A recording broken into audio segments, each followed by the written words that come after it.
Welcome. I'm Eric Fleming, host of A Moment with Eric Fleming, the podcast of our time. I want to personally thank you for listening to the podcast. If you like what you're hearing, then I need you to do a few things. First, I need subscribers. I'm on Patreon at patreon.com/A Moment with Eric Fleming. Your subscription allows an independent podcaster like me the freedom to speak truth to power and to expand and improve the show. Second, leave a 5-star review for the podcast on the streaming service you listen to it. That will help the podcast tremendously. Third, go to the website, momenteric.com. There you can subscribe to the podcast, leave reviews and comments, listen to past episodes, and even learn a little bit about your host. Lastly, don't keep this a secret like it's your own personal guilty pleasure. Tell someone else about the podcast. Encourage others to listen to the podcast and share the podcast on your social media platforms because it is time to make this moment a movement. Thanks in advance for supporting the podcast of our time. I hope you enjoy this episode as well. The following program is hosted by the NVG Podcast Network.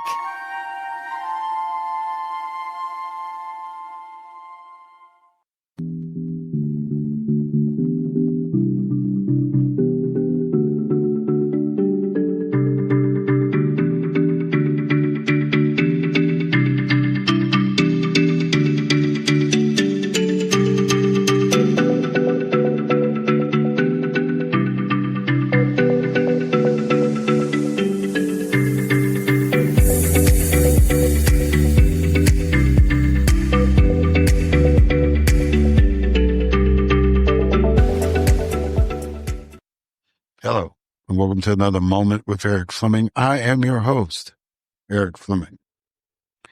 So today, I have two young men on the show, and I'm going to use the term triumphant because despite personal and political or professional challenges, they have emerged as recognized, respected leaders in their communities.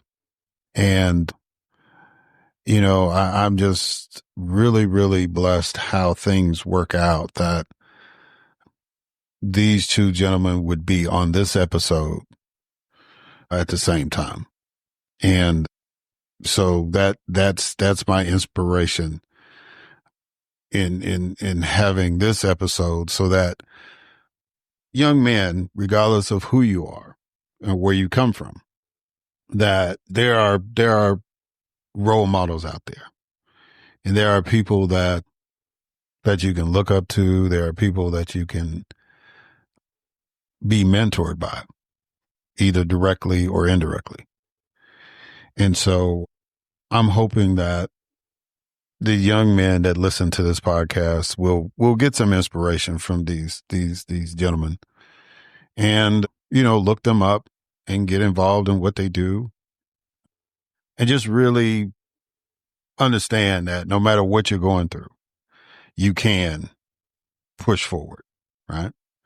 So yeah, I'm really proud of this episode. And of course, we're going to talk about some politics, because both of these young men speak from the heart.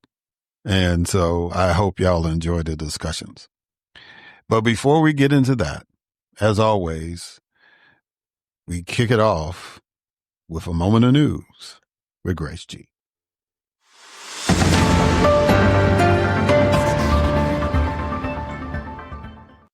Thanks, Eric.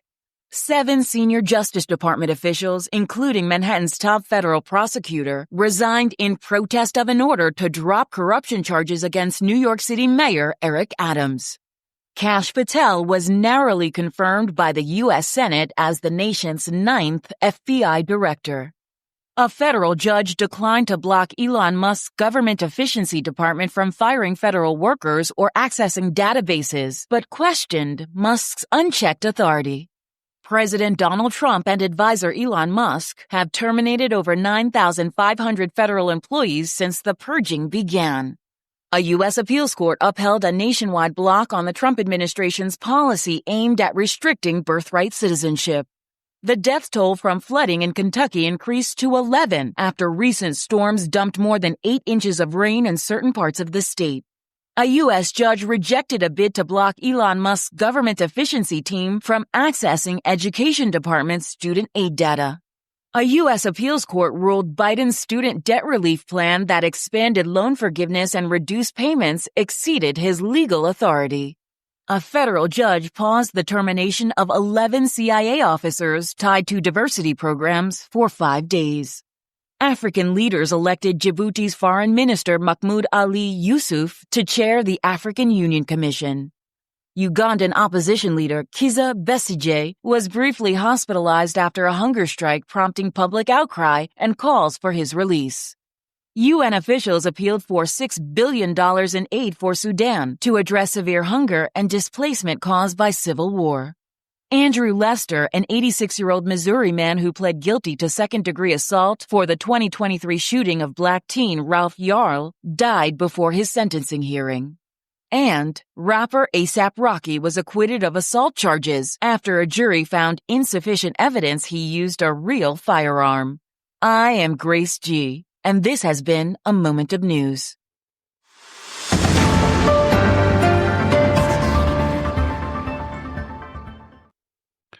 All right. Thank you, Grace, for that moment of news.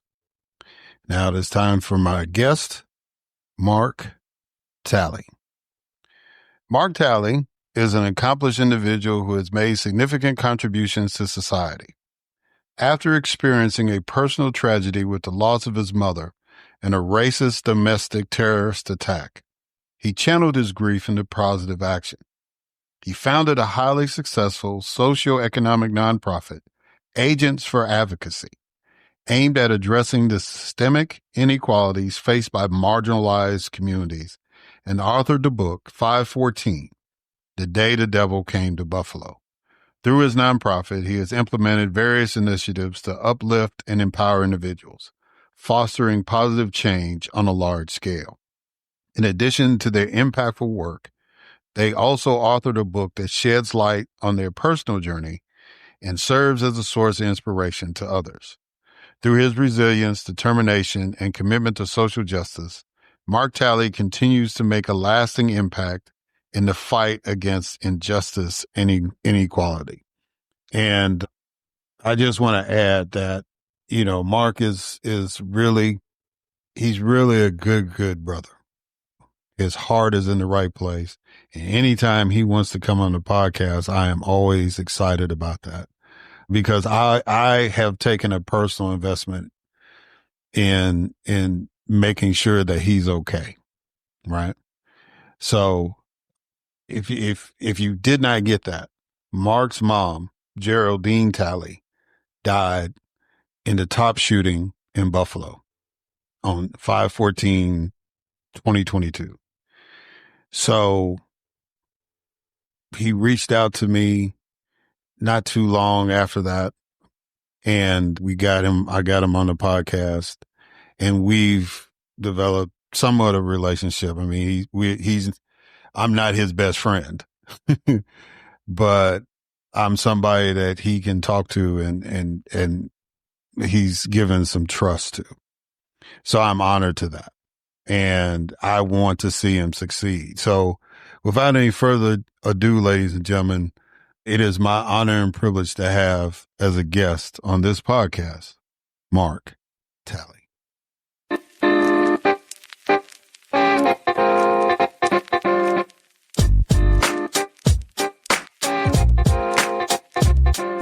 All right. Mark Talley. What's going on, brother? How you doing? Pretty good, sir. Good to be in this cold Buffalonian weather up here.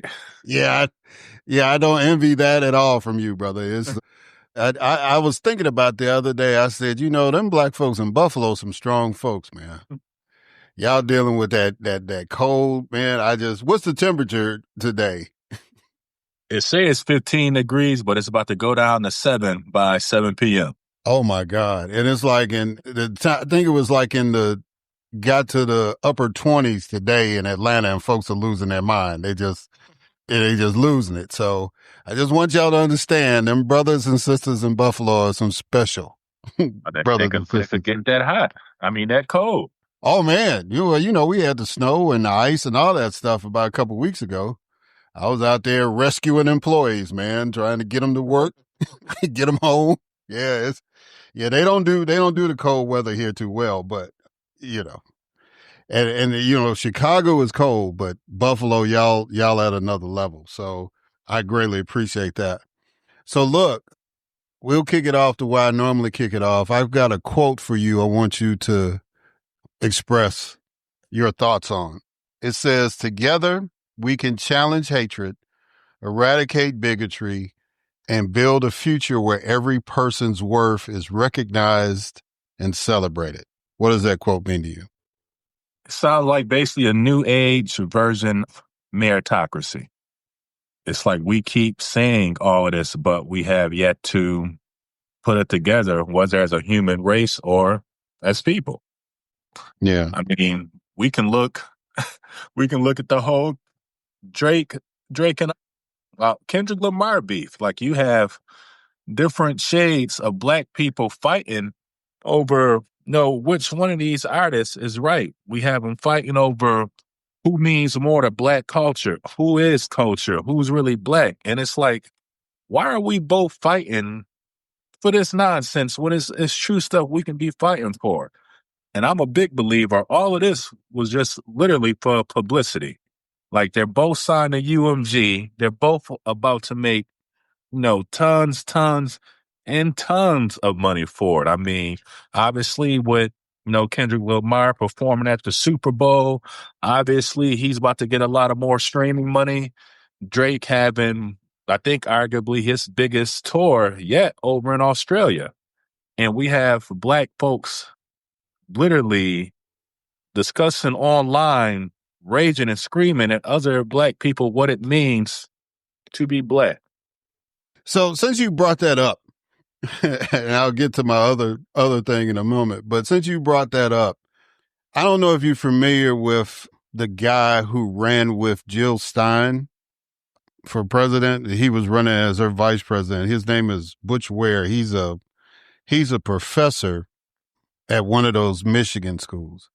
And he got on the show and he was basically saying that he didn't understand what Kendrick was trying to do, or he didn't feel that he was being revolutionary and all that stuff. And my thing was, I think the symbolism was pretty clear.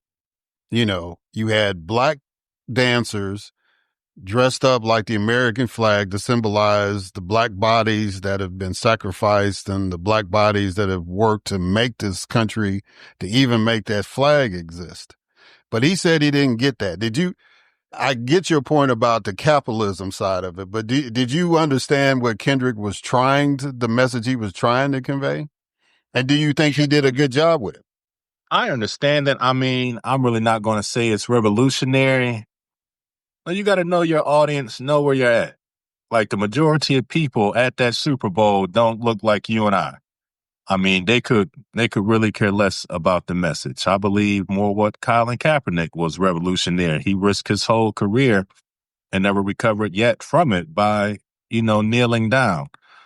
Kendrick Lamar getting on there performing, had the symbolism with the A chain, the lowercase a, had the black bodies. I mean, yeah, it's nice. But it's the Super Bowl halftime show. Really, nobody's trying to see the symbolism there. People are probably ready on their second or third pack of Coors Light by that time. I mean, it's New Orleans. People wanted to see Lil Wayne. People wanted to see Juvenile. People wanted to see, even what's her name? Big Frida. They had Master P come out just walking. Hey, he could have got on the stage to perform. I think Kendrick Lamar would have been perfect for last year, which they did have him. For this year with the symbolism, I mean, at the biggest event, in the US, the Super Bowl halftime show on television, and you dissed another black person. I mean, I mean, I thought it definitely would have been a lot more symbolism if he would have called out Donald Trump there. That would have been revolutionary right there. Yeah, I feel you because that was kind of the direction that Dr. Ware was going, what you were saying. I just look at it like here's a black man who's been given this opportunity to perform. He's been very, I wouldn't say he's not as militant as, when I was growing up with Public Enemy and all that and the X Clan, those kind of folks. But for his generation, he's been that kind of a voice. And, I felt he was authentic. I don't think he watered the show down. I think he did what he intended to do. And, Donald Trump was sitting there in the audience. Now, the fact that Donald Trump didn't say anything about it's kind of interesting, but he upset the right wing media enough. And that's always a good thing for me, cause they put him out there like that, but yeah, I thought that's interesting. I'm glad you brought that up because it was kind of bothering me the way that Dr. Ware put it. But you kind of you almost said the same exact thing he said, that the issue was it wasn't revolutionary.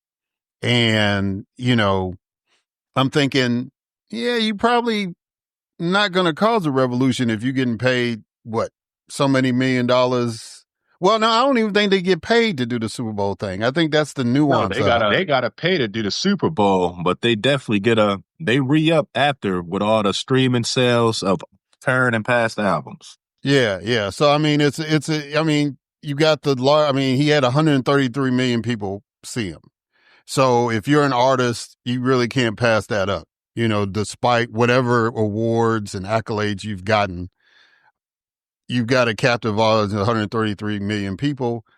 And he conveyed the message the best way he could. I'm not mad at him. The whole thing with Drake. I mean, that's the hit song.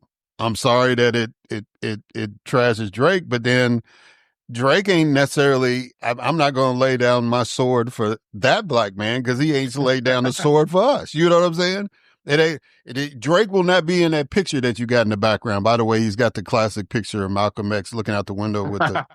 Yeah, Drake ain't gonna be in that picture. So I'm just saying, unless he's trying to sell an album cover, right? So I mean, I don't have anything personal against him, but I don't know. Since you in Buffalo, Drake's from Canada, maybe I'll kind of like him a little bit. I don't know. I just like playing devil advocate. I like both. But the thing I don't get people saying, "Oh yeah, Drake, he's lost. He lost on wax. He ain't got it." It's like, man, he's still the number one most streaming artist in 2024.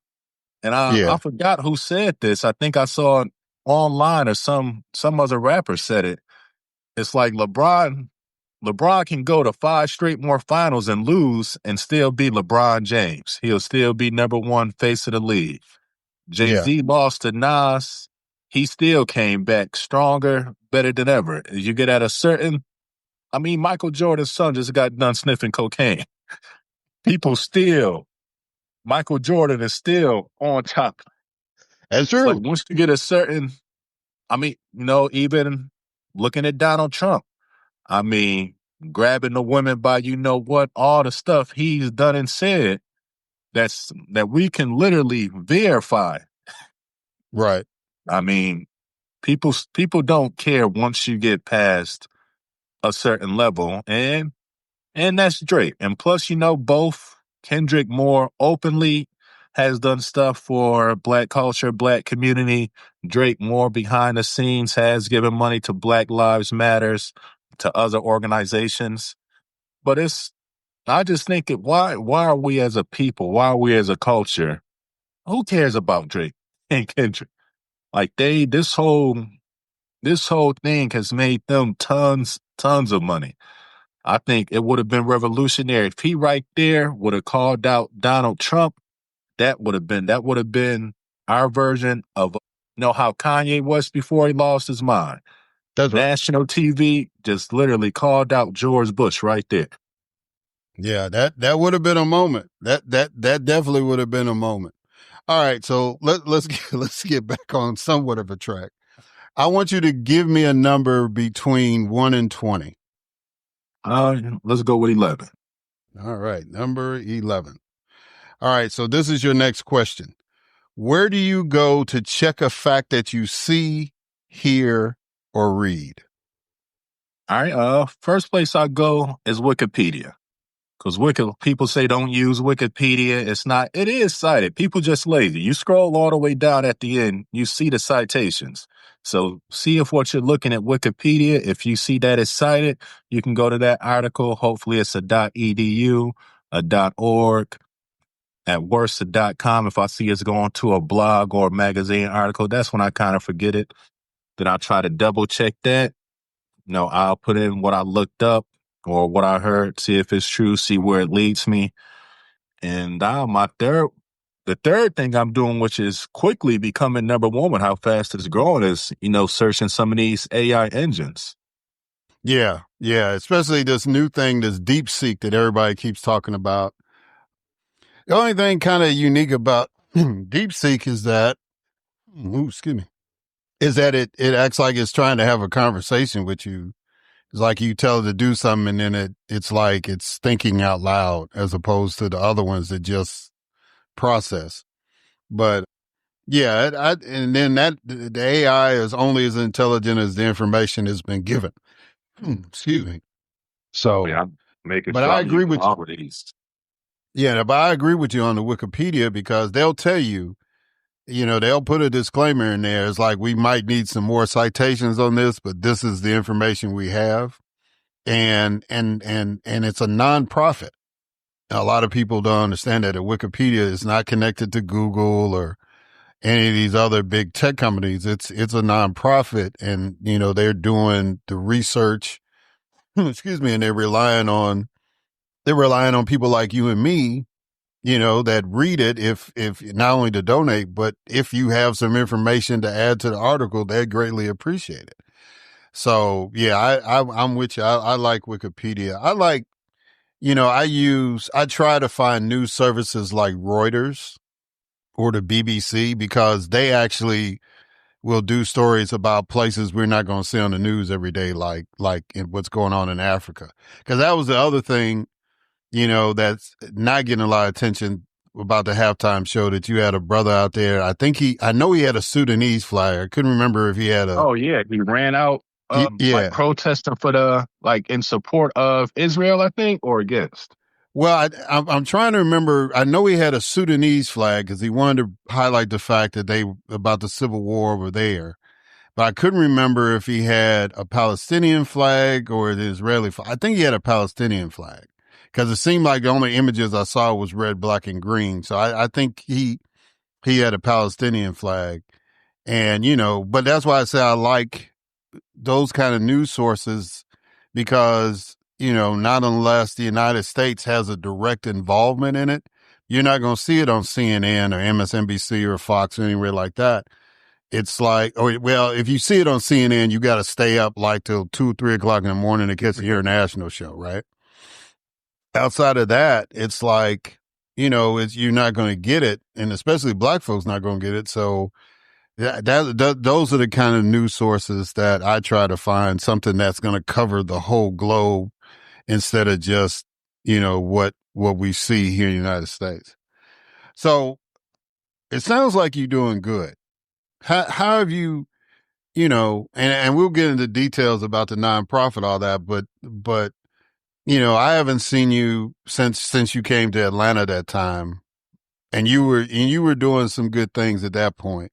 But how have you been adjusting personally and emotionally, through this whole thing? Because I know my mom passed away in 2013. And ironically, you mentioned Colin Kaepernick. It was right around that Super Bowl when him and with the 49ers, they lost to Baltimore. I just, and even though it's been that long, I still miss her.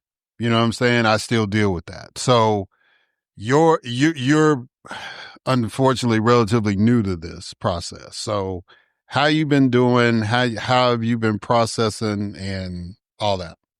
As you said, I still No, miss her every day. I had some of her clothes that, you know, that was the first stop I went a couple days later to her house, for the first time. And it was just, a very emotional, you know, overcoming of my body.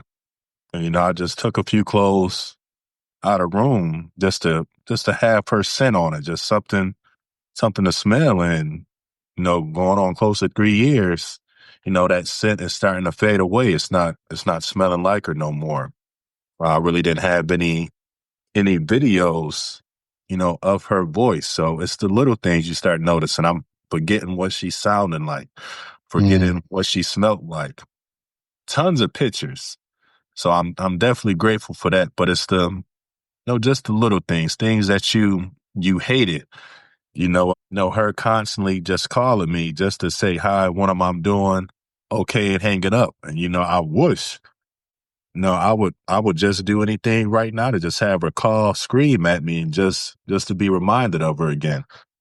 So it's mainly the little things you start missing the most instead of the big things. My mother, she knew I was a very low emotional person, really wasn't a big family person, family reunions, none of that. I constantly told my mother, you know, once your funeral happens, that's pretty much probably the only funeral I'll be going to and last time I'll talk to anybody in this family. And, unfortunately, that prediction has come true. And that's costing a lot of, her side of the family, to kind of be angry at me. But that's another thing. I don't see how people are angry at you that you don't want to talk to them. But Yeah. I wish I could do anything just to bring her back. But no, I always say the faster you accept something that you can't control, the easier it be for yourself. Amen to that, brother. I understand. Like I said, it's just, you know, it's a tough thing. So I commend you. And one of the things that you have been doing is that, when we had talked the last time the nonprofit was getting off the ground, you had done a few events. I'm trying to think, had you written a book by the time we had seen each other? You were still working on the book. I'm trying to think when It was, started. I want to say it was like in 23. So it might have been right around when the book was coming out or something. But yeah, it was in 23 when you It was came through. 23. Yeah. Yep, because I released. So that was probably before I released the book on the 1 year anniversary. Yeah. Yeah. Okay. Yeah. But you've been working on a nonprofit. Talk to the audience about the nonprofit, what you've been doing. Cause you started off, you had like a food drive, I think was the first thing that you did before you even started a nonprofit. You just felt you had to do something. And you had like a cookout and a food drive and all that. And then I think once you started a nonprofit, the first thing you did was like a back to school day thing.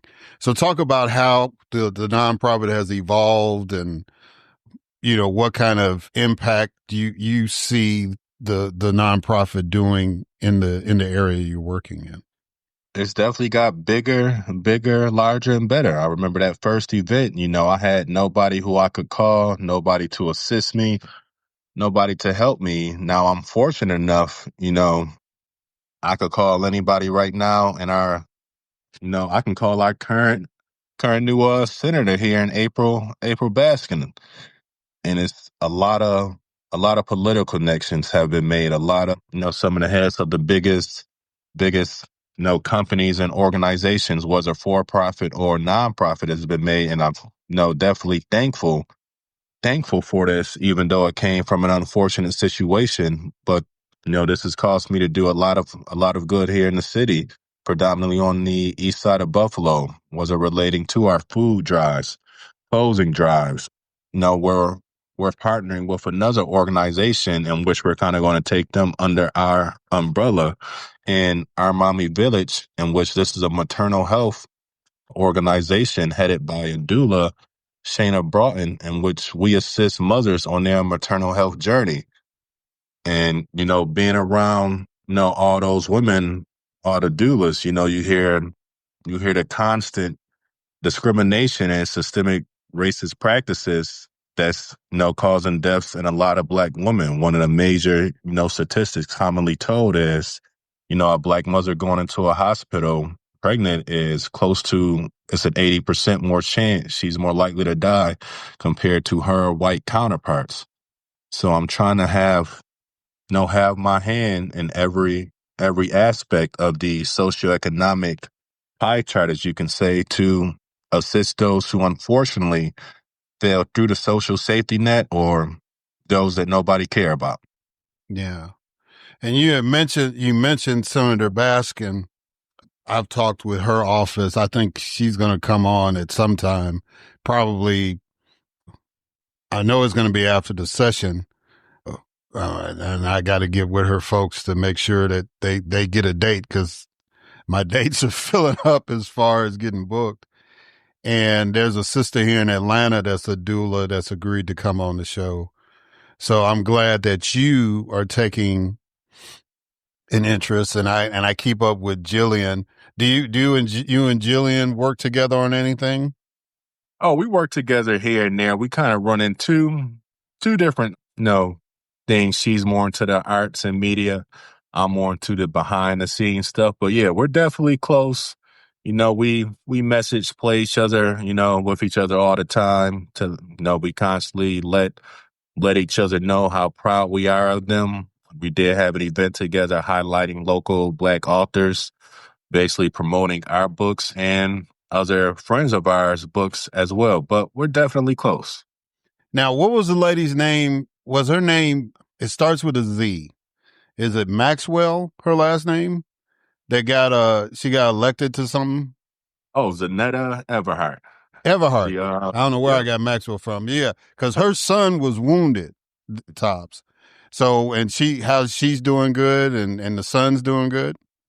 Oh yeah, both are doing tremendously well. Obviously, I really can't speak that much for a son, but if you got bullet fragments in you, and shrapnel for the rest of your life after running from almost, being assassinated by, a racist, I'm pretty sure you're gonna have some type of psychological trauma or issues, which, you know, I can never understand what that'll be like. So to the best of my ability, in which times I've hung out with him, he's definitely seemed upbeat, seemed engaging. But like, all of us, when he goes to his dark places, when he's by himself, I really can't speak on what's in his mind. With Zanetta, I definitely consider, me, Zanetta, as Zanetta told me, I am one of her inner circle people. Me and her, we have a great relationship. I consider her like a big sister, slash mentor.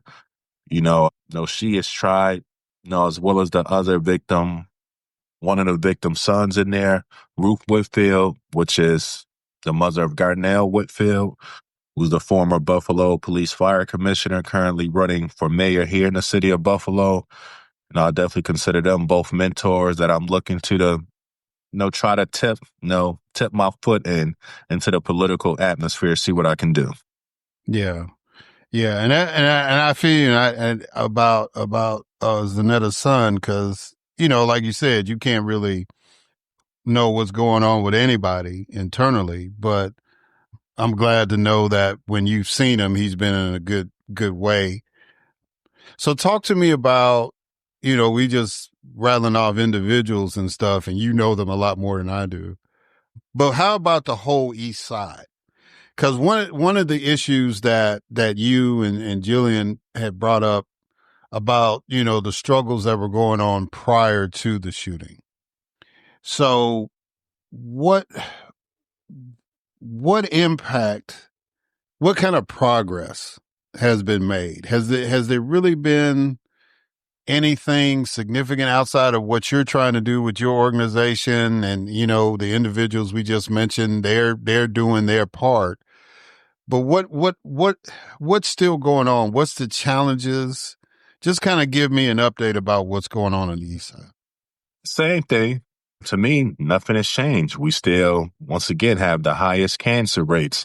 We have the highest rates of preventable and critical diseases or illness, the highest rates of STDs, highest rates of Black men with no type of high school diploma, no GED, worse educational rates. No, it's still the same. I'm currently in the process of writing my new book titled, Dreams from a Son. And I plan on the very first page, I'm putting in how 514 arguably was the greatest thing that happened to the city of Buffalo, because that is making a lot of people are eating and feeding their families from it. Every gala you go to, every company organization, you go on their website, this is what we're doing because of 514. This is how we're helping the community because of 514. You have, the Buffalo Bills here. I believe they're one of the biggest frauds and perpetrators here in the city. They're selling these Stop Hate and Racism, Choose Love shirts. They're selling these shirts to the community that was affected by somebody not in the community choosing hate. Those shirts probably have generated, I'll say probably upwards to at least the 7 figures.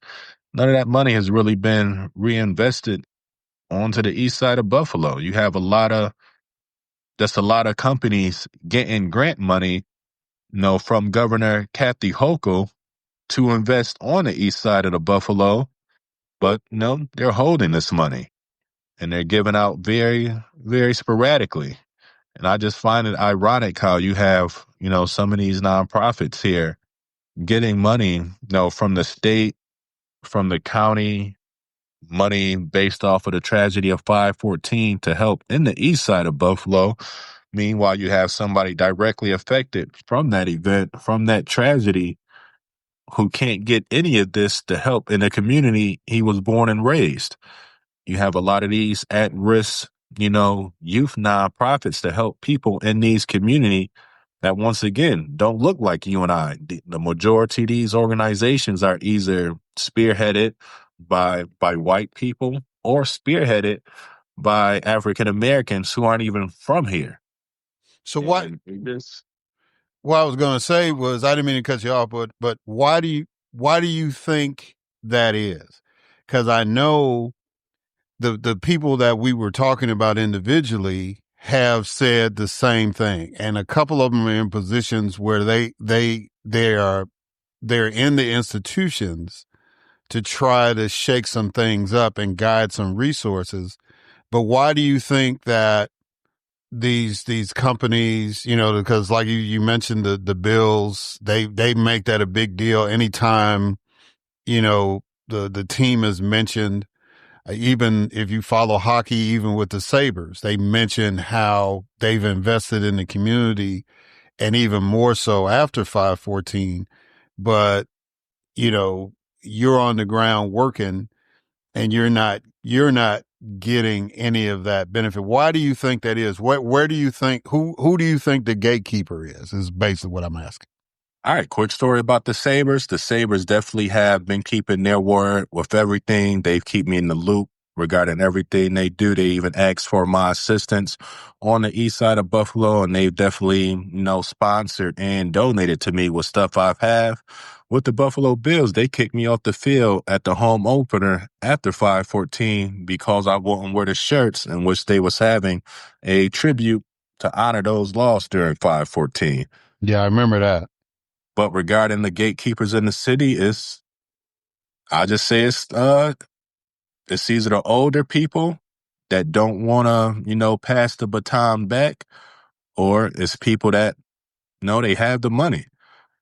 Yeah. If my organization is worth, 10 million, 15, 20 million, why should I give you any? They want to keep, helping out their shareholders, keep helping out their board members. That's why people really didn't feel that sorry for the gentleman who was assassinated, the United healthcare worker who was assassinated. Is definitely an unfortunate situation. that his family has to go through with this, but people are just getting tired. You start finding out the things, that came to light and on record from what they did and what our other insurance companies are doing. People are just getting tired of being tired and feeling tired when you have, just look how Donald Trump became president.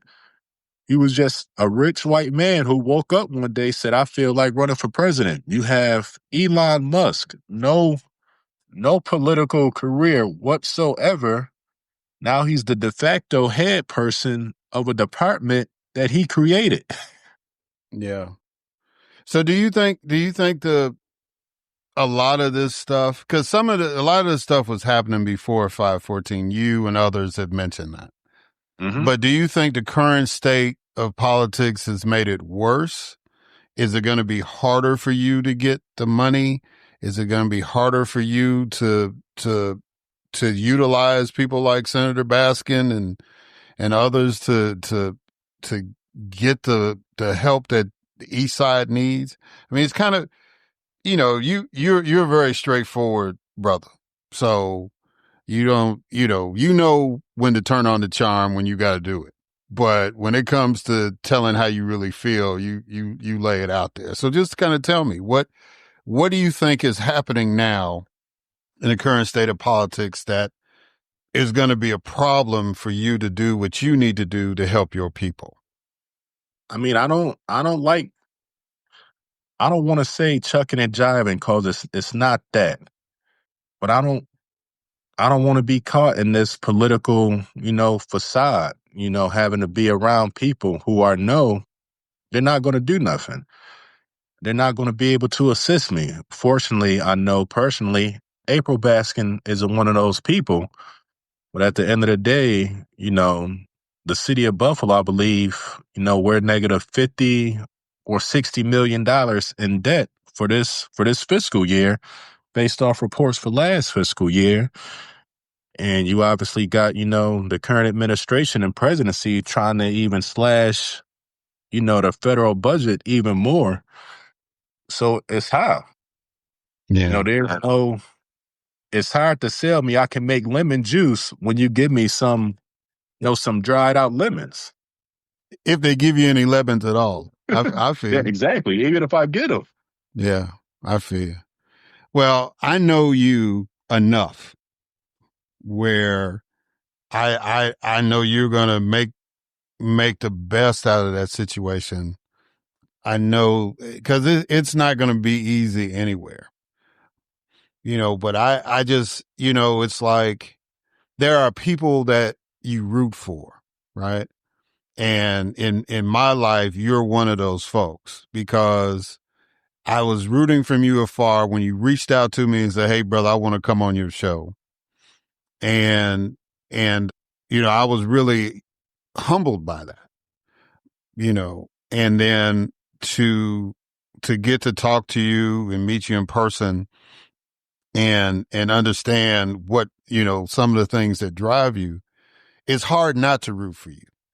So I want people to feel the same way I do about you. I want them to get behind you and the work that you're doing and to not forget. It's one thing to always, because we live in a society where we always are attracted to the shiny thing in front of you.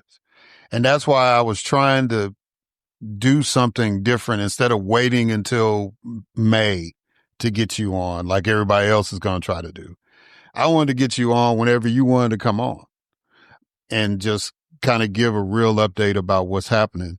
So as always, with any guest I have, I give them a moment to promote what they're doing. But especially with you, I want the listeners to do what they can to help you out. So tell the folks again about Agents for Advocacy, give the whole spiel, how people can reach you, how people can donate, all that stuff. Absolutely. Right here, if you want to go donate, you can go on our website, agentsforadvocacy.org, and donate via PayPal.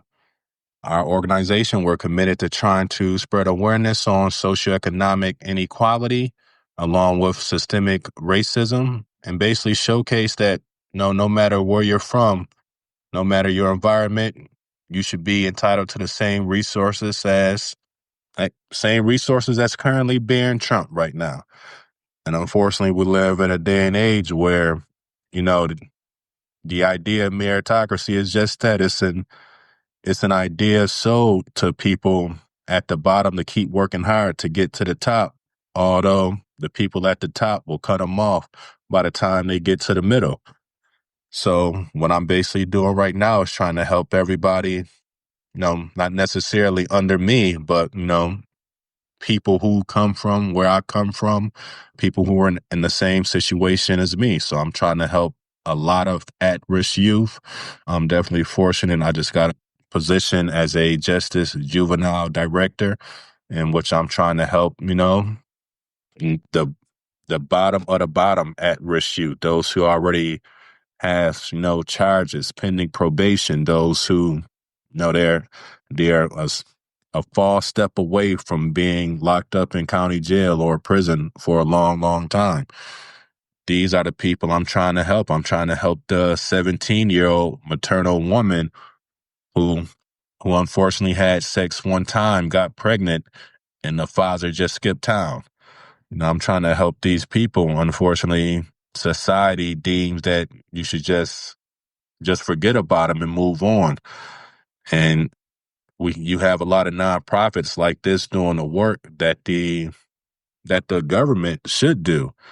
It was just on the news how a woman's kids froze to death in Detroit because the mobile response team didn't get back to her in time when she was calling for 2 straight days.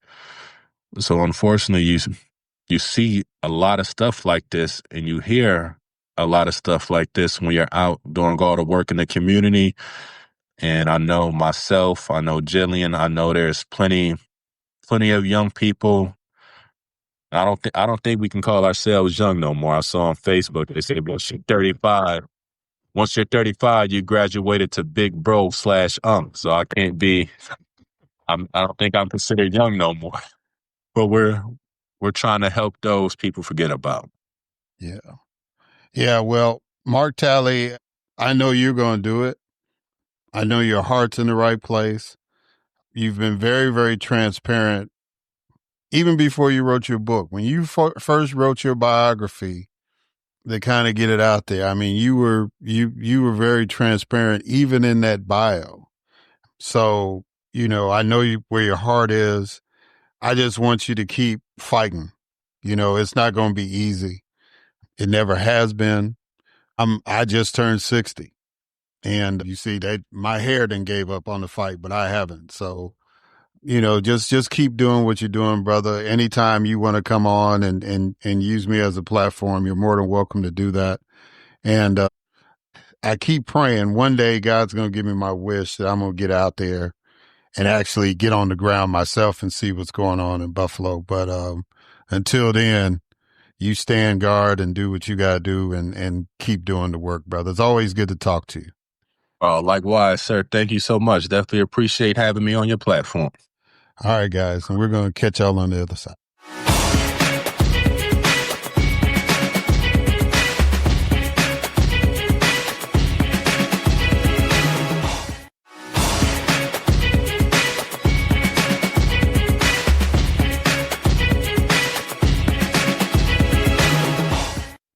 All right, and we are back. And so now it is time for my next guest, Mike Nellis.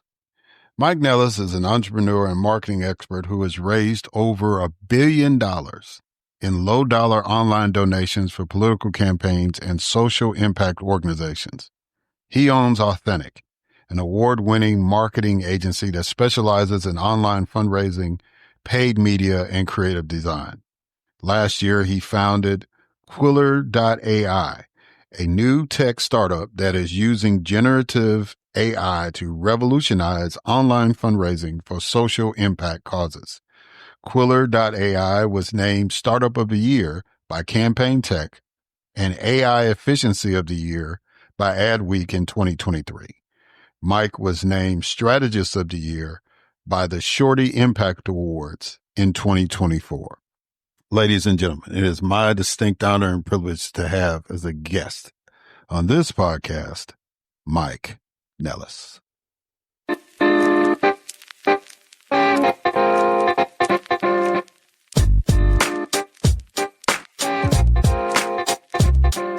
All right, Mike Nellis. How you doing, sir? You doing good? I'm good. How are you, Eric?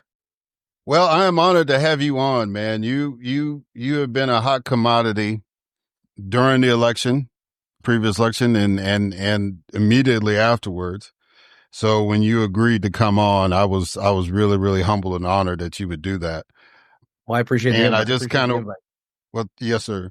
And I just wanted to kind of pick your brain a little bit about where we are and more about you. Because the interviews I've seen of you, people just pick your brain, right? And kind of get you fired up about stuff. But I want the audience to kind of know a little bit about who you are, right? And, as we go through, you can let people know your knowledge and all that stuff. So I like to, I'm a consultant teacher by heart. And so I like to do icebreakers and stuff. Okay. So my first icebreaker is a quote, and I want you to respond to this quote. It is all on you. No one is coming to save you. No one will fix your problems. No one will change your mindsets. No one will hand you the things you want in life. It's just you. It's all on you. There's a power in that. What does that quote mean to you? I mean, I think that's a great quote. I say it all the time. So I do truly believe no one is coming to save you. And I think that a lot of people are waiting for someone to make their life happen for them. And I think I fell into that trap for the first part of my adult life, where I kind of waited for people to fix my problems. I mean, if nobody knows anything about me, I used to weigh like 600 pounds. I used to struggle with depression and anxiety, some suicidal ideation. And I kind of like put those things past me. And a big part of it was sort of learning the difference between fault and responsibility. And in the first half of my career, I spent a lot of time blaming everybody and everything for every problem that I had in my life. And then I sort of realized through help and therapy and support from my friends and my wife that I'm responsible for everything that happens in my life. And so I kind of take radical responsibility for everything. And I think in this climate that we're in, with everything that's going on in Washington, where things are deeply uncomfortable for a lot of people and a lot of people are getting hurt, people are looking for one big idea or one big personality or one Democratic politician to step up and save us. And nobody's coming to save any of us. Like, it's going to be a million little acts of resistance that get us through the next 4 years. And it's going to be stuff that gets remembered and stuff that doesn't. It's going to be big moments on TV. It's going to be things that are completely forgotten in your community. And I think we need everybody to step up in their little corner of the world. And I think that plays out in every aspect of my life. And I imagine for yours too, Eric, if you're bringing up that quote. Yeah. So my next little icebreaker is I want you to give me a number between 1 and 20. All right, 10. All right. Here's your question. All right. What one fact do you wish people who voted differently than you in the last election knew? Either about how you vote, about the current state of the world, about anything. That an individual voter was bringing to the polling booth. Yeah. That's what you want to know? A little confused about the question. Okay. I mean, I'm someone who's very lucky to have worked closely with Kamala Harris in the past. I didn't work on this last presidential election, but I worked for her for 5 years before that and was a senior advisor to her for a while. I wish people just knew what a great person that she was, that she was in this for the right reasons. And I mean, look, I'm not old, I'm 37, but I'm an old Paul Wellstone Democrat. Like, I really believe that politics should be about the betterment of people's lives, and that every action we take should be about putting a little bit more money in people's pockets, helping them retire, helping them live their lives. And we've gotten so far away from that in every aspect of our politics, whether it's Trump. And I also think the Democratic Party's gotten away from that too. I think we have a lot of soul searching that we have to do. But Kamala, I think, was always in it for the right reasons. Like, when she woke up in the morning, she was trying to help people. She was trying to do it the right way. And maybe she wasn't the right candidate for the right moment. And certainly the American people didn't feel that way because we lost the popular vote in the Electoral College. But I wish people knew that she was a genuinely decent person that was trying to do the right thing for everybody every single day. And I also wish they knew that Donald Trump doesn't give two shits about them because he only cares about himself. And, the fact that a lot of people don't know that in this country irks me to this day. So how did you get started in politics? I was 18 and wanted to change the world. And I was in college, and frankly, I was struggling in college because I didn't really understand the value of anything that I was learning. I literally flunked out of a music appreciation class. And on the day that, it was actually a year ago last week, or excuse me, it was 20 years ago last week, excuse me. I saw Barack Obama's announcement speech on the steps of the state capitol in Illinois when he was running for president. And he said something like, I'm heading off to Iowa. We're going to win the Iowa caucus, and I hope to see you there. And I got in my red Ford pickup truck, and I drove all the way out to, I want to say it was Morningside Community College, but I'm not 100% sure that was actually where it was. First rally, and I showed up like a couple hours early, and I said, I want to help. Can I be helpful? And the staff there were overwhelmed and didn't have enough people to help. So they gave me stuff to do. I think I was setting up folding chairs and putting media credentials together and stuff like that. And basically for the last 20 years, people have been giving me stuff to do. And my motivations for that were pretty simple. Like, one, I really oppose the Iraq war. I think at the heart of everything that I care about, I don't want the government doing stupid stuff. And it's really simple, but I don't want the government doing stupid wars in the Middle East and getting people killed, both at home and abroad that don't deserve it. I think government should work for the people. And I didn't think the economy was set up in a very big way. I mean, at the time, Republicans had been trying to cut Social Security and Medicare and had failed. They're trying to do that again now because it's what they always do when they take power. And I don't think that's in the best interest of the American people. And, those were the things I really cared about then. And I saw that in Barack Obama, and I thought we had a chance to do something special. And we did. I got to be part of something, a very small part of something really special. Yeah. Well, you had it easy, I would say, because you were on staff. I was actually on the ballot in '08. So I was running for the U.S. Senate in Mississippi. But I felt the same way about the enthusiasm and all that. And even though I didn't win, the fact that he won was a magical moment. And I'll never forget that experience as long as I live. Yeah. Well, and listen, I don't know anything about your run, but I thank you for running, because we don't have enough people that are willing to step up and put their name on a ballot. And that's a hard thing to do. Like, I worked for Mike Espy when he ran for Senate in Mississippi, and I think the world of Mike and wish that he had won, but it's hard to get up there. And I'm sure that there are other people down ballot that won because of you, and the investments that you made. And like, that's a lot of time and effort and energy. So you should be proud of that. I hope you are. Yeah. So just to kind of show the age difference, Mike Espy first ran for Congress in 1986, and I was a senior in college. And I had not been born yet. So, just so you understand the generational thing. But why did you choose fundraising as the best use of your talents in the political arena? It's honestly by accident, but I was never actually on staff on Obama. I was like an unpaid volunteer. I think they called me like a fellow or something. So kudos to them for getting me to work for free for a really long time. But my first paying job was on a Senate race in Nebraska, which is where I was from. I grew up in Omaha. And I remember being in the room and somebody was like, hey, the Obama campaign raises a lot of money online. I wonder if you can raise money online. And for this Senate campaign, and they were like, does anybody want to figure it out? And I was a finance assistant. And my job was, and I loved the candidate. His name was Scott Klebb. He was an awesome candidate. My job was like to make sure that he made his phone calls, and then I could give him his like chew, because he loved chewing tobacco. And I hated the job. I was really bad at it. I didn't want to do it. And so I raised my hand. I was like, I couldn't have been more than 19. I was like 19, 20. Raised my hand. I was like, I'll figure it out. I'll figure out how to raise money online. And we raised what then was a lot of money. It was like $300,000 or $400,000, something like that. And people were blown away by the work that I did.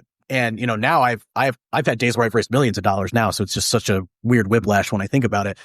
And then just sort of parlayed that into getting a job at a consulting firm in the next election that wanted me to build out their digital fundraising apparatus. And I worked for my very first like actual client was a woman named Elaine Marshall, who's still the Secretary of State in North Carolina. And she ran for Senate, and we raised like $1.2 or $1.4 million or something like that, which was at the time the most money that had ever been raised for a Senate campaign.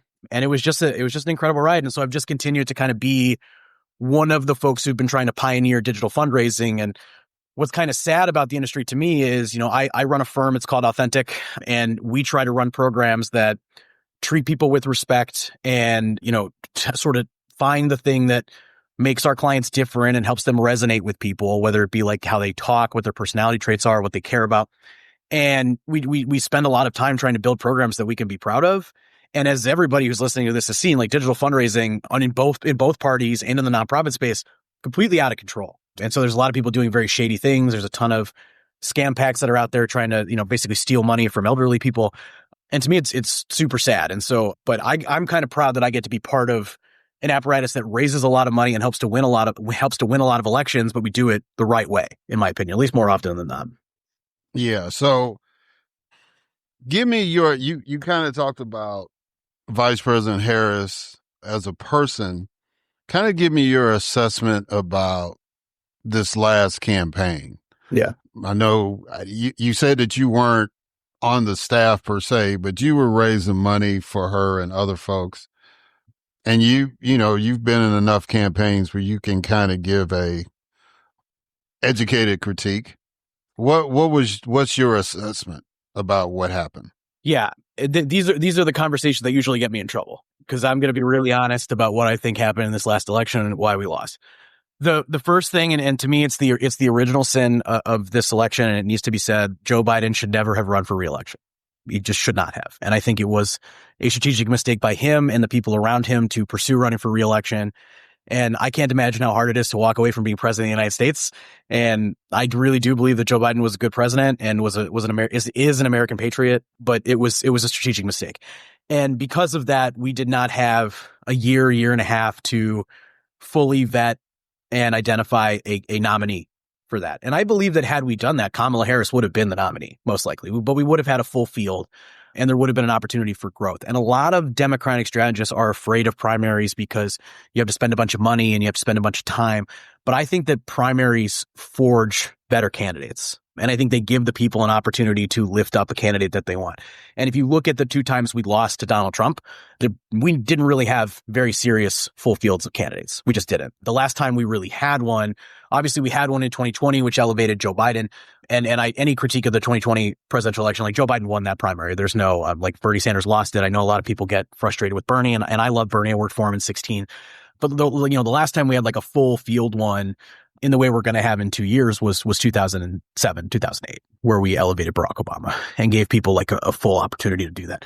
So we need to do that again, because I think when we don't do that, we do a disservice to the party, because not only do the candidates get better by going through that process, the campaigns get better, and the operatives and the technology and the strategies that we use get better too, because now you have 20 people out there with relatively large budgets going out there and innovating. And we didn't have that this last time. So there was a lot less innovation than you would expect, a lot less tech innovation in particular. And I think that's a mistake.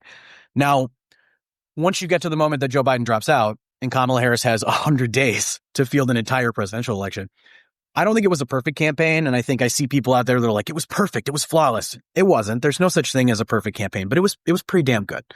And if you looked at the polling information before Kamala became the nominee, we were on track to get killed, especially after the debate. But even before that, we were in trouble.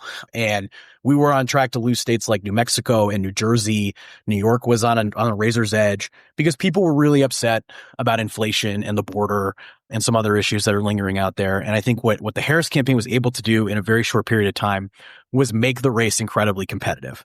And I'm a little bit tired of listening to Donald Trump, and he was tweeting about it today, saying he won in a landslide. He did not win in a landslide. 180,000 people vote differently in 3 states, and Kamala Harris is the nominee right now. We were actually shockingly close, in my opinion, to Kamala Harris winning the Electoral College and losing the popular vote, which I think would have been very destabilizing for the country because the right would not have accepted that result. But it was really close. Now, he won all the battleground states, but also he lost all the battleground states 4 years ago, and nobody said that Joe Biden won in a landslide 4 years ago because it was also really close. So I don't think they like fumbled. I could sort of sit here and go, I would have done this differently with hindsight, or I could play Monday morning quarterback. Like, for instance, one of the people that you hear say that, Kamala Harris should have gone on Joe Rogan. I do really believe that. I think she should have done that. I think they should have done more alternative media like that, but they didn't. I don't know that it would have made a difference, but again, it was close. So you don't know what would have made the difference or wouldn't have made the difference. But I thought it was a good campaign overall, given the circumstances. Yeah, and that's my assessment too. Given the time frame, she did a lot of stuff that nobody else could have done. I can't imagine anybody else raising $1 billion in 100-some days to run for president of the United States.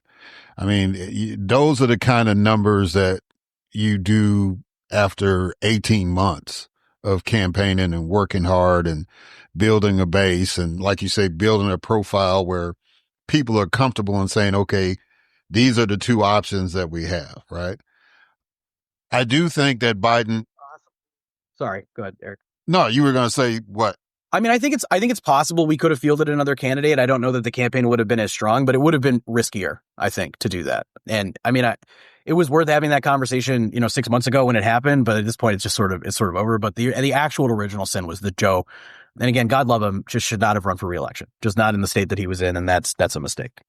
Well, I mean, and that goes back to the old saying, pride comes before the fall, right? 100%. Because he will go to his grave saying, I'm the only person that could have beat Donald Trump, and I'm the only person that beat Donald Trump.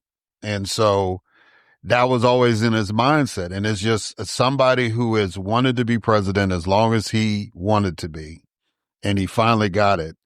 It was kind of hard to shake that from him. And if it wasn't for that debate performance, which if I was the president, I would have canceled because he wasn't feeling well. He had just come back from a major diplomatic trip in Europe. He had every reason to say, you know what? Yeah, I'm not going to do it because I'm the incumbent. I don't have to debate you. Everybody knows who you are. Everybody knows who I am. And we just keep it moving. He could have played that card and maybe, but then like you said, it would have been I think it would have been a worse result too, as far as the numbers go. Yeah. But anyway. But the reverse side of that, though, is that the fundamentals of the election were so negative against Democrats because inflation had been such a crisis for the last 4 years.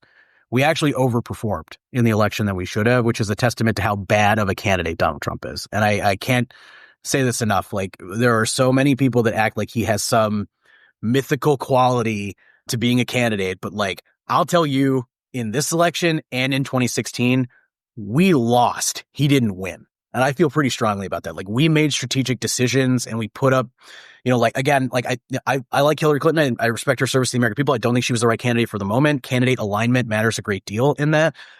Kamala, I think, was dealt a really shitty hand. But we made a lot of mistakes that let him go. But if they had nominated Nikki Haley in this election, she would have won 48 states. I'm convinced of that. Even against Kamala, I think it would have been just a wash because people are tired of the chaos.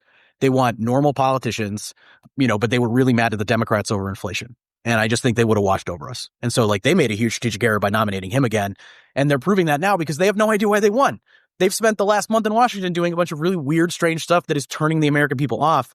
And he's not doing anything about the central issue he was elected on, which is lowering grocery prices and making housing more affordable. So. Yeah. And, I've been listening to some of the polls. Reading some of the polls. And it was like CBS did a poll about a couple weeks ago, and 70% of the people polled said, "Yeah, well, he's pretty much doing what we thought he was going to do." And then I think Quinnipiac just did a poll, and then 62% of the people were like, "Yeah, he's not doing anything on the prices. We thought he was going to do something about the prices, that he's not doing it." So the American people, I think, are really, really confused about what they're seeing. You got Elon Musk at CPAC with the chainsaw. It's like, what are we doing? And then Rich McCormick, I don't know if you saw that as we're recording this.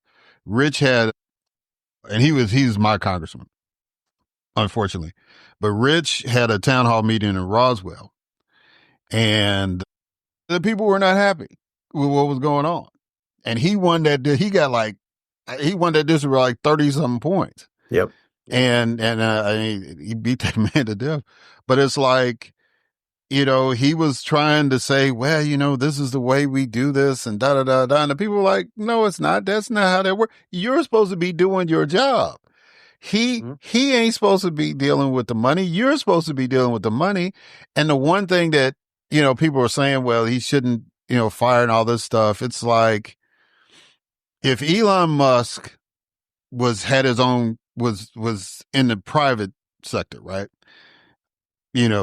Trying to do this. And, he came in as a CEO instead of the owner of the company, right? And he said, well, okay, we're going to fire all these people. It's going to be like, but our budget says that we can afford to have these people. So if you don't have next year's budget, you don't want to have these positions, that's fine. But this year we budgeted these people in, so we need them. And nobody's having that discussion. It's like Congress said, this is what these agencies need to have. This is the money. These are the positions that we need to have. All the state legislatures, they are budgeted the same way. So it's like to fire people in the middle of or during a fiscal year, it's like you're not saving any money at that point. Well, technically you are, but it's like you've already set that money aside. So if you want to start saving for down the road, then you just eliminate those positions in the next budget. You don't fire people right now. But right. That, nobody's really talking about it like that. And I guess being a former legislator, that was kind of my mindset as to why isn't anybody just saying that? It's like we've got the money to pay for these people this year. Now, next year and the fiscal years down the road, let's have that debate, but let's have it in Congress, not have Elon Musk with a chainsaw running up in buildings with a bunch of 25-year-old tech bros saying, y'all need to leave. I mean, Eric, look, one, I think if you're Donald Trump, if you get elected to deal with grocery prices and housing prices and you spend the first month pardoning cop beaters and doing weird stuff with shady billionaires, people are going to get mad. And every day that we go that he isn't doing anything about it, people are going to get more pissed. And I think it's the same problem that the left had last year. Like, we were not doing enough to deal with inflation and make people feel hurt. And he's not doing anything. We were at least trying. Maybe not the right way, but we were trying. So that's a problem. But then let's get into the government spending thing for a second. Like, I actually agree broadly with the critique of the government that Donald Trump has, which is that it's too slow and it doesn't work and it's holding back progress. I agree with that. Now, he doesn't say it that way. Now, he says it in like horrible ways, like the deep state is trying to kill me ways.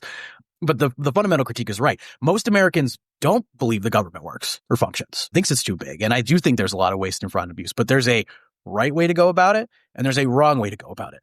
The right way to do it would be to bring in professional auditors who know what they're doing, put a lot of sunlight on it and transparency for somebody in Congress to hold public hearings and for us to aggressively cut that money very, very quickly by shining a light on the way that the federal government is wasting your money. The wrong way to do it is letting an unelected South African billionaire and a bunch of weird tech kids come in and do it. And that's how you end up with things like Meals on Wheels getting cut or cancer research for kids getting cut or them accidentally firing all of the people who are responsible for protecting our nuclear arsenal and then having to panic and bring them back. So like it's almost like look, if I had a tumor and I hired a surgeon, like I want an experienced surgeon to come in with a scalpel and take the tumor out and do it the right way. I don't want somebody with a chainsaw who doesn't know what they're doing like start hacking away at my organs. That's how people die. And when you do it, when you're a big businessman, when you're buying Twitter and you start rooting around and breaking shit, the worst thing you get is a bunch of customers who are mad. When you do it to the federal government, people die because people rely on the federal government to keep them safe. And we're having a lot of plane crashes and we're having people who are like not getting the cancer medications that they need because of the stuff that's going on right now. And it has consequences and he's treating it like numbers and not people. And that's a mistake. So I want to double back on Kamala Harris just real quick. Do you think she's going to run for governor of California, or you think she's going to chill out with Doug and say, thank y'all for playing, I'm going to stay? I have no idea what she does. I hope she runs for governor of California because I think she'd be a great governor, but I don't know what she's going to do. And she has every right to kind of make the best choice for her and Doug and the rest of their family to decide, am I going to continue with public service? Do I want to go make a little bit of money and enjoy my life? Like, she's served her country greatly, her entire life since she was fresh out of college. She's been serving, and it's really up to her.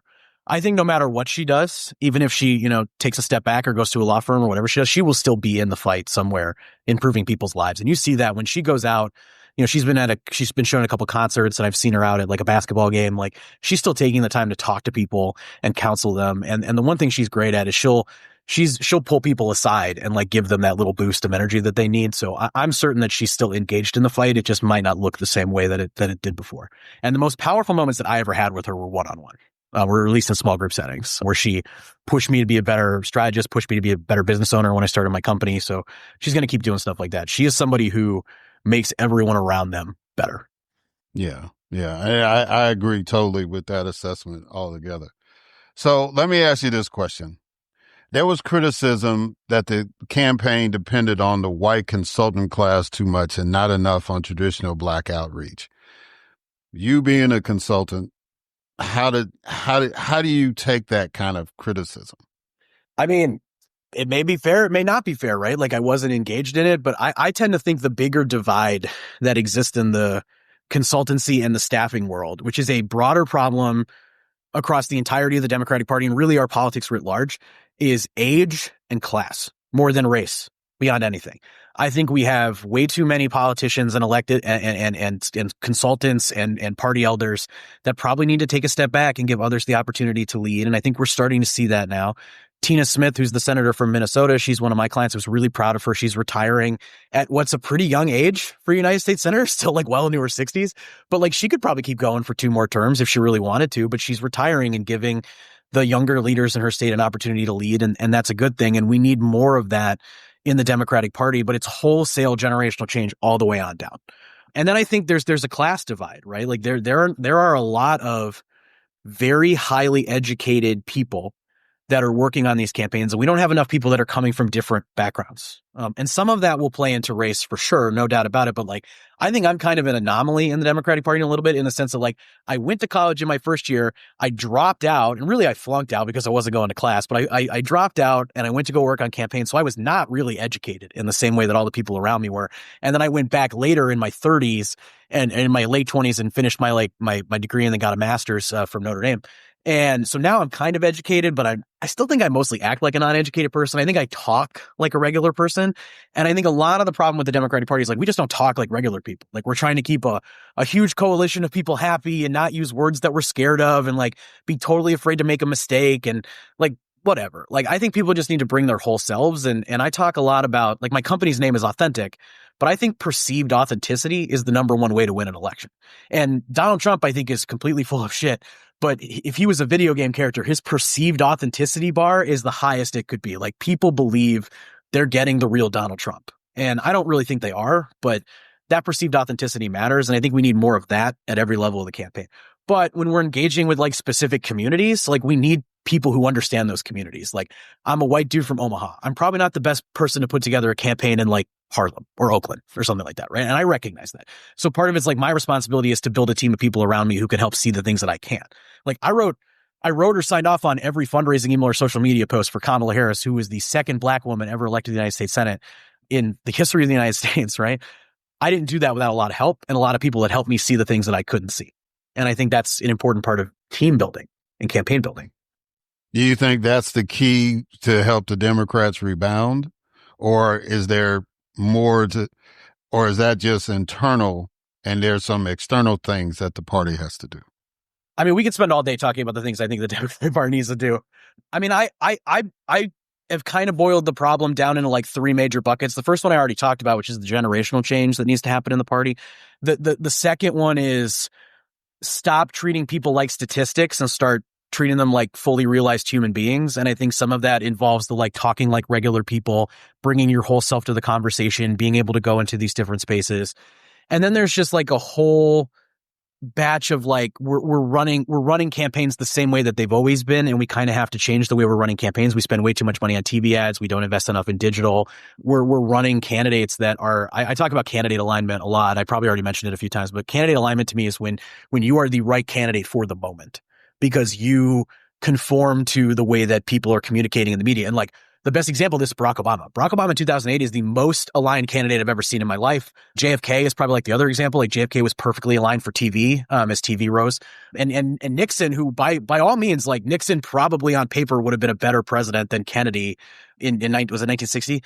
But he was terrible on TV and got killed because he didn't play the part the way you needed him to. And maybe to a certain degree, that was part of the problem with Hillary Clinton and Donald Trump, which is Trump understood how to manipulate the media.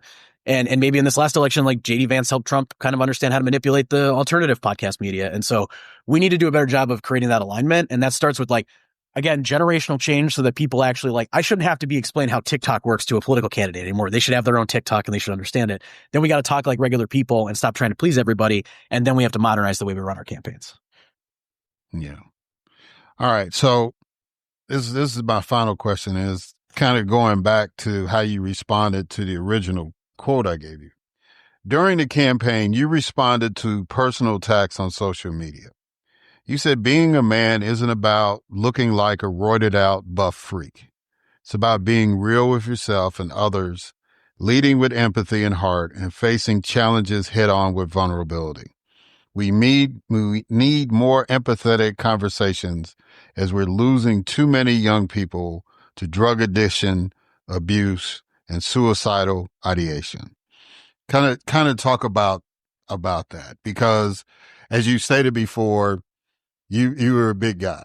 And, you know, if I had played football, I would have loved to have you blocking for me. Then I'd have a lot more money and been doing something else. But in all seriousness, though, this is a personal challenge you've had to deal with. And in this environment of social media where everybody can hide behind their phone or their computer and just spew out stuff, to date myself, the way you did that, you know, on the internet was you said you were anonymous, right? And I used to get more comments as anonymous against me from anonymous than actual real people. But now social media has evolved where people feel they have this kind of courage. And I really appreciated the way that you addressed that. So just kind of talk to the audience about why you felt motivated to just say, you know what, let me just put y'all in y'all place and tell you how I really feel. Well, I spent a lot of time thinking about this because it's something that's really important to me, because I think there's an epidemic of loneliness in American society. There's an epidemic of drug use and suicidal ideation. And I think it permeates every part of American culture, but young men in particular are hit really, really hard. And I might get the statistic a little bit wrong, but young white men, I think in particular, are 4 times more likely to commit suicide than any other group of people in the United States. And I don't hear anybody talking about that. Donald Trump's not talking about it. Kamala Harris wasn't talking about it. And that's a huge mistake, because there are a lot of white men in this country, and, you know, they're not voting the way that I want them to, but they're still my brothers, and I want them to be mentally well. And unfortunately, we have a lot of really poor role models in the country. And like, you know, yesterday, as we're recording this, you know, Elon Musk is wielding a chainsaw and like throwing it around his head and looking like an absolute doofus. And like, that is not what real men are. And I think we're in this transition period where, you know, we haven't made enough progress for women, for sure, and neither for, you know, Black or brown people either. But this transitionary period is hard on, you know, I think white men in particular, but all men, I think more than anything, because we're struggling to figure out what masculinity actually looks like. And so you have a lot of people that are clinging to, you know, to me, like boring, rote, you know, traditional 1950s masculinity. Let me be a tough guy. Let me be a bully. And like that's ridiculous. Like, to me, like, real men protect and provide. That's what they do. We protect the people in our lives. We provide for them. We do what we need to do. And that's the kind of thing where, like, I say that sometimes in more liberal circles and people get uneasy because you're not supposed to kind of talk that way. But like, I do feel that, like, I have a responsibility to protect my wife and my son. I have a responsibility to provide for them. And I think more men need to say that. And part of the reason that we have so many young men that have absolutely nothing to provide a significant other is because they don't know that they're supposed to provide for another. Because they didn't have anybody in their life who showed them that, because they didn't have anybody in their life who taught them that, or because they have a role model like Elon Musk, who has 13 kids with 8 different women who are actively tweeting at him to try to get him to engage in the life of their kids. And this is what I'm supposed to believe modern masculinity looks like? It's not. And I don't want the future of masculinity to be defined by guys like Donald Trump and Elon Musk and J.D. Vance, who have no respect for women, who have no respect for themselves, who have no respect for just common decency and empathy in life. And so I think more men need to step up and talk about their challenges and the things they're going through. It's why I'm pretty honest about, like, I almost hurt myself pretty seriously in the middle of 2020. It's why I talk about my weight loss, having lost over 200 pounds. It's why I talk about my anxiety and depression. It's why I talk about my struggles of being a parent. Like, being a parent is impossible. I have a little 5-year-old boy. He is like a little me clone. And I'm like, I'm up against the ropes every day trying to deal with him. And we need more men who are going to talk like that. And I think we need men to support one another, because we're so afraid of saying how we feel about one another and how we feel to each other. And, you know, I think it can be done. And I think every time somebody shares a little bit more about themselves, the world becomes a little bit more of an interesting place. And we don't have to let Andrew Tate define the future. We don't have to let Elon Musk define the future, because, like, screw these guys. Like, they're losers. They're losers. And I'm not gonna shield my space to it. I'm gonna do the best I can to raise my son, and I'm gonna be the best I can to be an example to other people. And I'm not perfect. I make a ton of mistakes. I'm a huge flawed individual, as we all are. But I don't know. I'm not ceding this fight to them. Like screw these guys. Yeah, well, I'm trying not to drop an F-bomb, Eric. I'm coming close though. and but you did good. You did good. So look, I'm just here to tell you, it's like if you think 5 is amazing, 10 years from now, when your mini me is 15, oh baby, yeah. Oh no, I'm terrified of having a teenager. I'm completely terrified of it. I want nothing to do with it.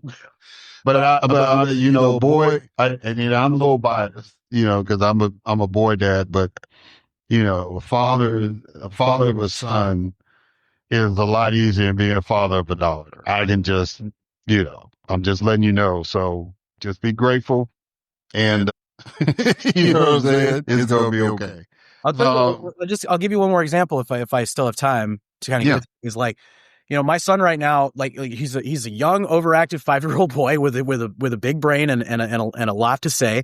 And when he goes to school right now, he's probably the most disruptive member of his class because he's really smart and because he's bored and he probably has a little bit of ADHD like his father, and he's struggling to keep his hands to himself. And like a lot of the stuff that he's going through are just like normal things that men go through when they're like young.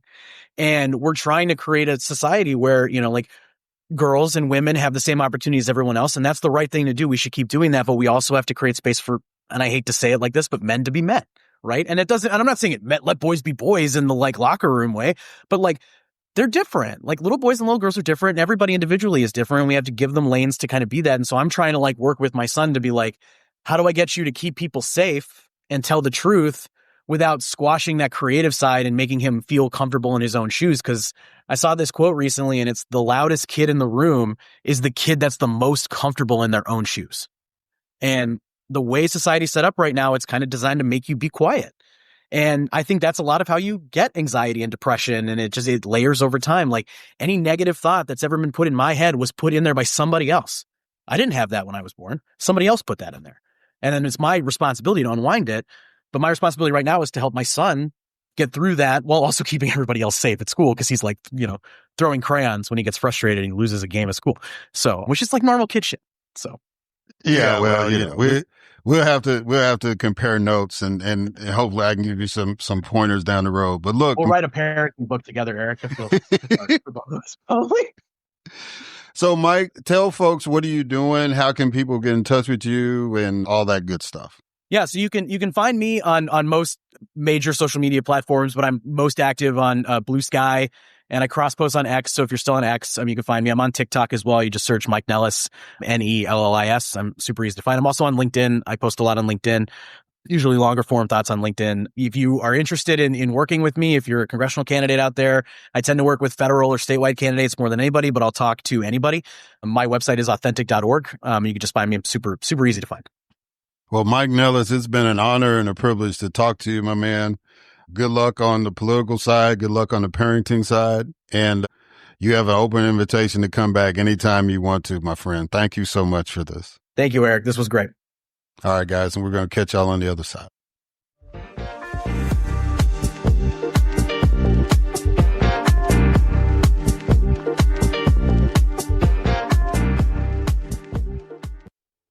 All right.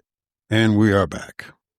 So I want to thank Mark Talley and Mike Nellis for being on the show. I greatly appreciate them taking the time out of their schedules to come on.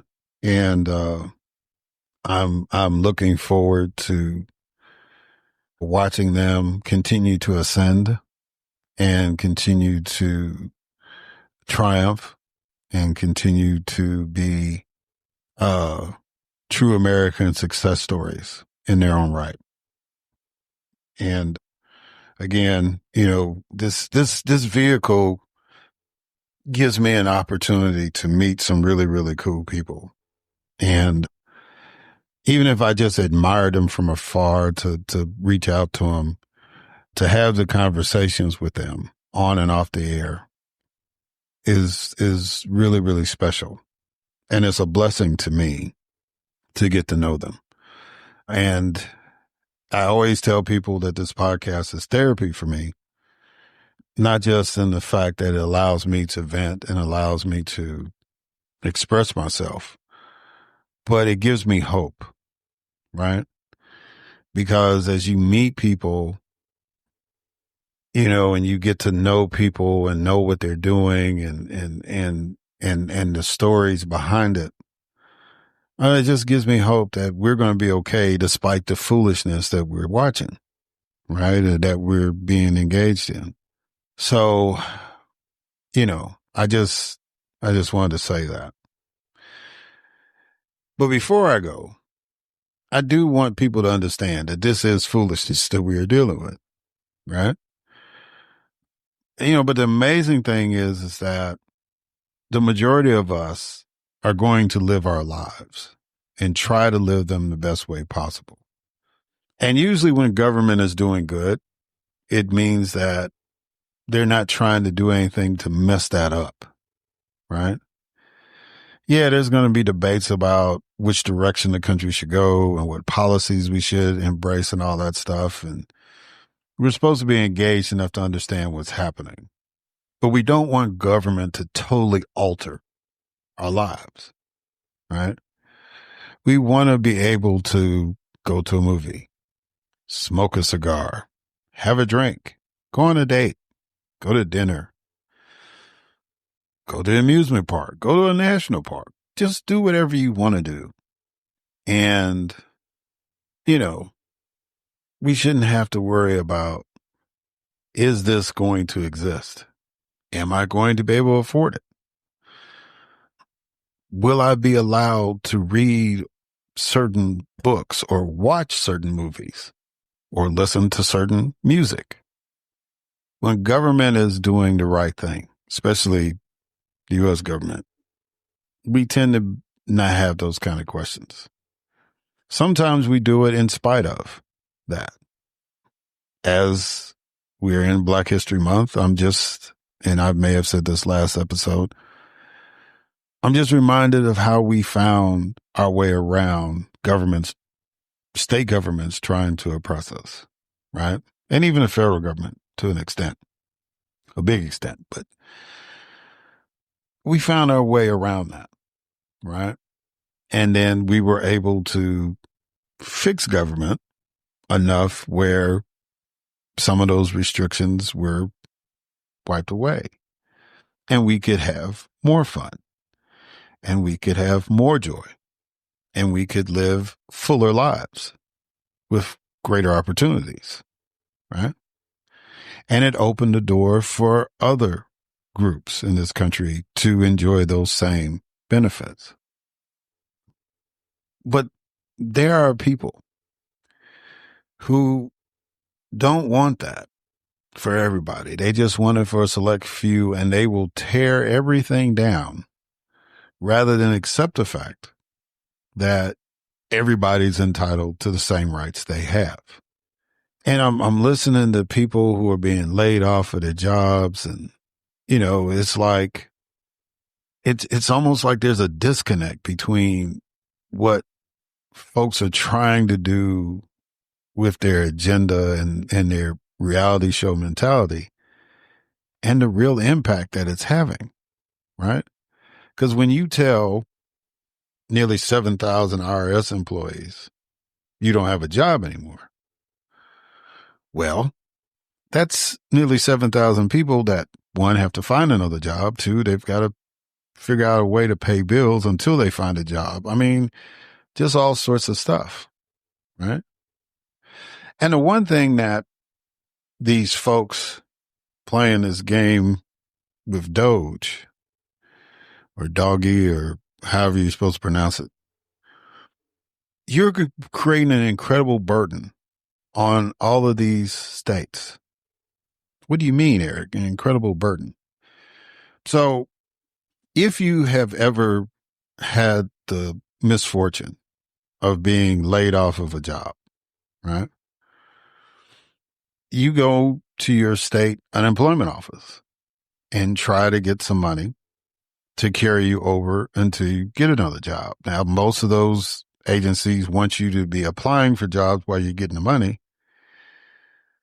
and it's only for a time certain, but it's designed. That's what the unemployment insurance is there for, that your company pays into, or your former company in the case. They pay into that to make sure that, you've got money to take care of what you need: food, shelter, utilities, transportation. So until you get another job, right? So, and if you're terminated, you usually don't qualify for unemployment, right? Well, in this case, in probably all of the states, people that are being laid off of the federal government are going to qualify for unemployment. So now the money that you say that you, or you think that you're saving, right, by letting these people go, if these folks reach out for unemployment, that money's going to be spent again. But instead of that money being directly paid to them, it has to go to the states where they live in. And then that state's going to have to compensate them until they can find another job, or until their time of getting benefits runs out, right? That could be 1 month, 2 months, or 3 months. It all depends on how the states operate, or somewhere in between that time period, right? So now, instead of it just being a federal payroll, now it's like each state is going to have to cover that until the federal government reimburses them, right? Because federal employees qualify for unemployment if they are laid off. They are. So, nobody's talking about that, right? So that's just, again, that's why there's a process in how we do things. And, I just look at Elon Musk and Donald Trump as like those guys, where, you're growing up a black person, and it seems like I've mentioned this before, but I'm putting it in a different context now. So it's like, those black kids that grow up and you say, man, if I was back in the day of slavery, I wouldn't have been a slave. I would have done, this or that or whatever, or I wish I was grown and then I would do this, that, and all that. I wouldn't treat my kids the way my parents treat me. Everybody has their fantasy of being in a spot and doing something different. So these guys, especially Elon, it's like, if I had my hands on that federal budget, I would just, we just got too big of a government. We'll just cut all these jobs. Just get rid of all these people. Just fire them like I would do at X or at Tesla or whatever. Okay. But there's a budget, right? If for some reason you budgeted the money, then that means that the money is there. And you kind of heard me fumble through that with my interview with Mr. Nellis, but I'm like, you got the money to let these people finish out that year. And then if you don't think you're going to have the revenue the next year, then you make the cuts. But that will give people time to know, hey, I'm possibly going to be laid off, or terminated. So I got time to look for stuff, right? But to just show up one day and then have your polo shirt security guards with the flower Band-Aids on their neck, telling folks they can't come in because we're doing some maintenance work or whatever you call yourself doing. And then summarily just firing people without even having a concept of what these people do, right? You can even walk through and just see all of the departments. Physically look at these people and see, well, what do they do and why do we need this and all that stuff. then come back. Because the way it was sold, again, was that there was going to be a review by this Department of Government Efficiency. And then on the 4th of July in 2026, they were going to make a report with recommendations. This is where we need to cut the government, right? That was what was sold to the American people. There was nothing in the conversation about Elon Musk grabbing 25 people from his different companies, I guess his all-star team or wherever it is, and basically walking in offices, asking for access to the computers and kicking people out.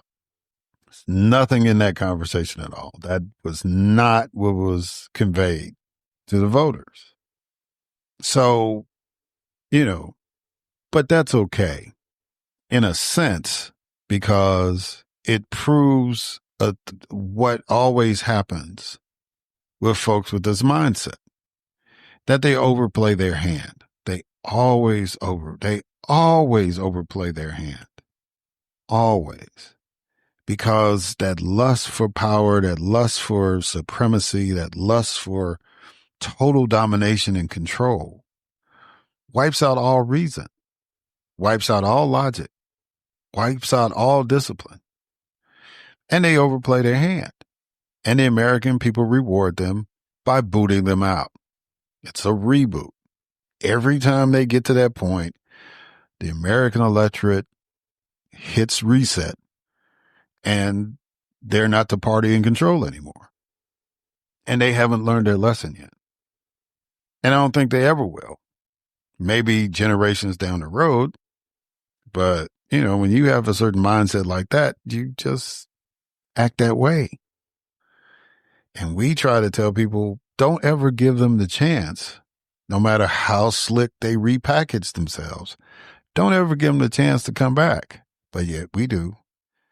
And then we have to hit reset. Right? So, I hope that you all pay attention to what's going on, even if it doesn't impact you directly. I want you to pay attention, and I want you to act accordingly. I want you to get involved. I want you to engage with these elected officials like people are doing at these town hall meetings that some congressmen and congresswomen are bravely having, and let people know. Elon Musk was not on the ballot, but you were, and we voted for you. So we need you to do your job. We need you to tell the president, put Elon back in his leash. He's had his fun. We greatly appreciate his participation, but now it's time to govern. When it comes to the budget, comes to the money, we, the U.S. Congress, that's our job. We appreciate any suggestions he might want to make, but we're not taking any action. Now, if we ask the president, hey, we need you to lay off these people because we don't have the money to keep the budget that you've asked for, we expect you to act that way. But if we budgeted the money, then not unless those people did something egregious, then you shouldn't be firing them because we've got the money to pay them. That's how that's supposed to work. Right? But, I want y'all to pay attention to all that, and I want you to be engaged. I want y'all to demand that your Congress person does their job. Doesn't matter if they're Democrat, Republican, Independent. Remind them. Because there's some that's like, well, I don't know how I can do. Bruh, you're in one of those 535 seats, 435 on the House side, 100 on the Senate side. You have a direct line to the President of the United States, regardless of what party you're in. And you can ask the president to stop. Just stop this. I need you to focus. Don't let this guy play you. I need you to focus. Right? It's real simple. But the people who hired all these 535 folks, y'all need to remind them that they need to do their job. If the United States Congress says, Mr. President, you need to stop, he's going to stop. Because even if the Supreme Court says he has quote unquote immunity, they're not encouraging him to break the law. All right. You might have given him temptation, but you didn't encourage him. And I promise you, if the U.S. Congress in unison says, stop that, he's going to have to stop it. Because then there's other steps to take place if he doesn't. Right? We're lacking a lot of courage. I've stated that before. We're lacking a lot of American leaders. I've stated that before. So now is the time for us to do what we need to do. If you are a citizen of the United States of America, you have power. Period. You have rights. You have a voice. And when time comes for an election, you have a vote. So I'm just asking y'all to get more engaged. Don't wait till somebody calls you in a poll and asks you how you feel about it. Pick up a phone. You got your phone with you all the time. Just call your congressperson. Take 5 minutes out your day and just let them know, hey, I need you to do your job. Period. And I promise you, if the overwhelming majority of Americans do that, then all of this, the madness will stop and folks will start focusing. Because see, here's what's really getting ready to happen. We're going to have all this chaos, all this mess, and the government will probably be shut down by March the 14th. March the 14th. It's right around the corner. So now we got this chaos going on, people leaving, and then the government might just actually shut down because they're not going to be able to reach an agreement. And the political party is going to posture. The Democrats are going to say, we're not supporting anything else till y'all stop this foolishness. The Republicans are going to be like, well, we got to do this, because our fearless leader said do it. And then on March 15th, the Ides of March, the government of the United States of America will be shut down. That's why you need courageous folks. That's why you need real leaders, real American leaders. This is why. Because we shouldn't be in that kind of a crisis. A crisis should be 9/11, right? Pearl Harbor.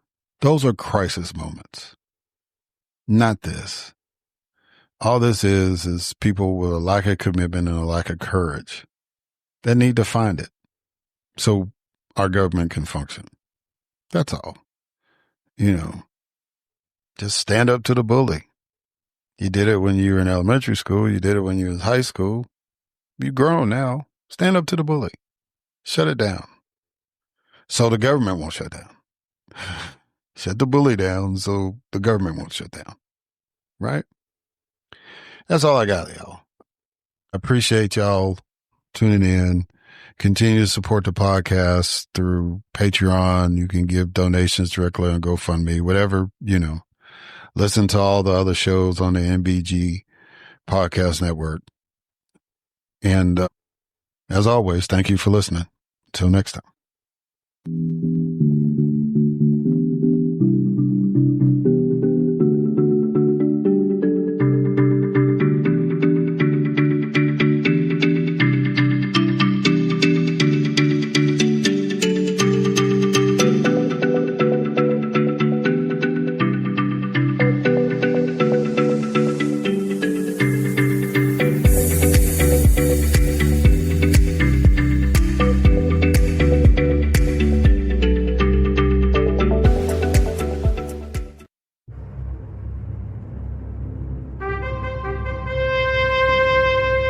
NBG Podcast Network.